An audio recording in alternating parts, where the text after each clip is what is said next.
میرے گھر والے کہنے لگے کھانا چھوڑ دیں، پہلے اس کی بات سن لے۔ میں نے کہا پتر کیا ہوا، کسی نے مارا ہے کسی استاد نے؟ کہنے لگے نہیں حضرت، گھر فون کیا تھا تو میری اماں اور ابا کی لڑائی ہو رہی ہے۔ بچہ کانپ رہا ہے، ٹانگیں کانپ رہی ہیں۔ میں نے کہا کیا ہو کیا گیا تمہیں پتر، لڑائی ہو رہی ہے تو گھروں میں ہو ہی جاتی ہے۔ کہنے لگے نہیں آپ کو پتہ نہیں، وہ بڑا سخت لڑتے ہیں۔ میرے والد جب میری والدہ کو مارنے کے لیے آگے بڑھتے ہیں تو ہم سارے چارپائیوں کے نیچے چھپ جاتے ہیں، ہمیں خوف آتا ہے، وہ منظر خطرناک ہوتا ہے۔ یہ کون تکلیف دے رہا ہے اپنے بچوں کو؟ یہاں بیٹھے ہمارے ہاں میلوں دور رہتے تھے اس کے گھر والے، تو وہ تکلیف میں تھا، تو گھر میں کیا کیفیت ہوگی؟ اگر حوصلہ ہو، صبر ہو، قناعت ہو، اللہ کے دیے ہوئے تھوڑے رزق پر ہمیں راضی رہنا آتا ہو، ہمارے گھروں میں سکون آئے، اطمینان آئے، ہم جو زندگی بڑی خوشی خوشی گزار سکتے ہیں۔ ہمارے مزاجوں کا لالچ، ہماری طبیعتوں کی بے راہ روی، ہماری جھوٹی انا کا بت، ان ساری چیزوں کو ختم کر دیتا ہے۔ اپنی زندگی کے اندر اگر ہم وہ کردار اپنے بچوں کو دیں، جس کردار میں موبائل بھی ہو، جس میں گاڑی بھی ہو، جس میں پیسے بھی لا کے ابا دراز میں رکھتا ہو، لیکن والد کا گھر میں مصلی بھی موجود ہو، اس کی کوئی تسبیح بھی ہو، وہ یہ بھی کہتا ہو کہ خدا نے اپنے فضل سے آج 5,000 دیا ہے تو اس میں 1,000 غریبوں کا بھی ہے، اس میں تھوڑا سا میں نے اللہ کی رضا کے لیے بھی رکھا ہے۔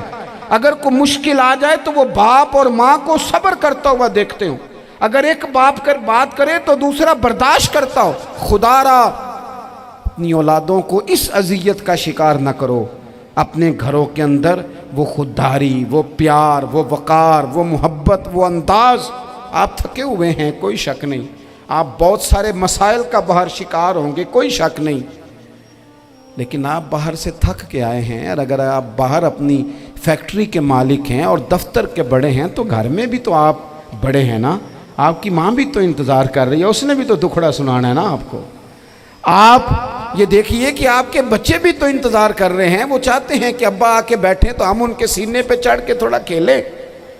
آپ کی اہلیہ منتظر ہیں، کچھ باتیں بیوی کسی اور سے نہیں کہہ سکتی، صرف اپنے شوہر سے کہتی ہے، لیکن وہ تو آتے ہی جلال میں آ گئے صاحب، وہ کہنے لگے تو بڑی نالائق ہے، میں تھکا ماندہ آیا ہوں اور تو نے مجھے کہانی سنا دی ہے۔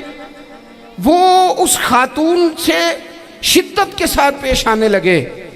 میرے رسول پاک کی حیات نور کو دیکھو، حضرت ام ایمن حضور کی رضائی والدہ ہیں، ان کی بھی خدمت ہو رہی ہے، حضرت حلیمہ سعدیہ آ رہی ہیں تو خدمت ہو رہی ہے، حضرت عباس حضور کے چچا ہیں تو کریم فرماتے ہیں میرے چچا ہیں باپ کی جگہ پہ۔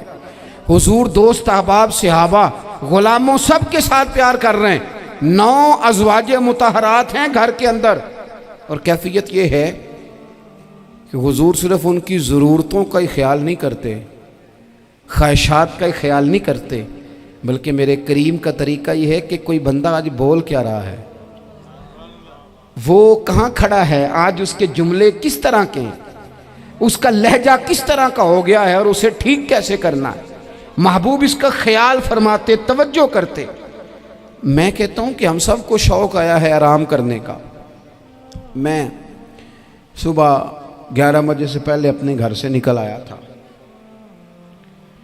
اور یہ وقت آ گیا ہے اور رات کو خدا جانے کس وقت گھر پہنچنا ہے۔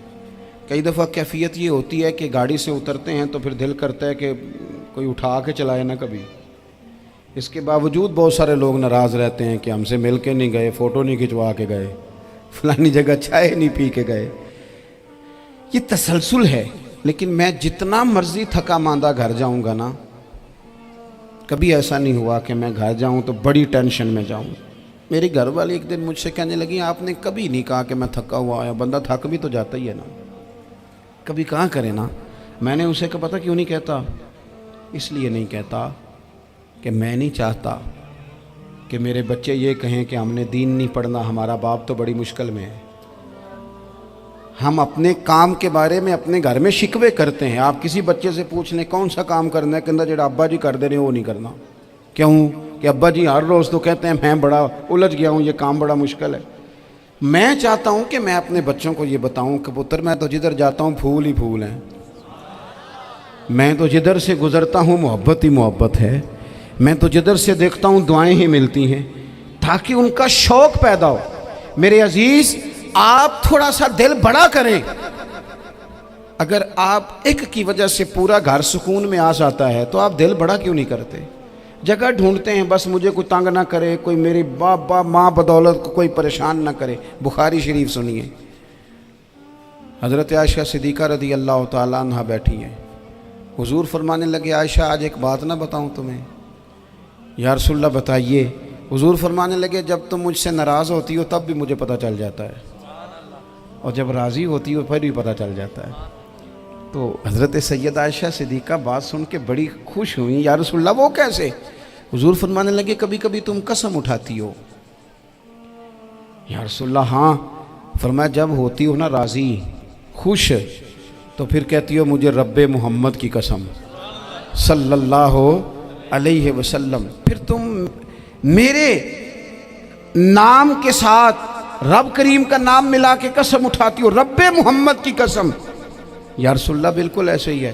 اور فرمایا جب تمہارے دل میں کوئی بات ہوتی ہے نا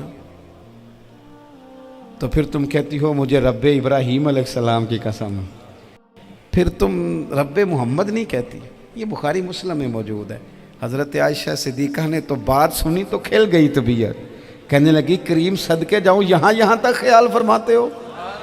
کس کے جملے کہاں پہنچ گئے، یہاں تک خیال ہے؟ فرمایا مجھے پتہ چل جاتا ہے کہ تمہاری کیفیت کیا ہے، کہاں کھڑی ہو۔ اور بھئی ہم تو اپنی ماں کا بھی خیال نہیں رکھتے۔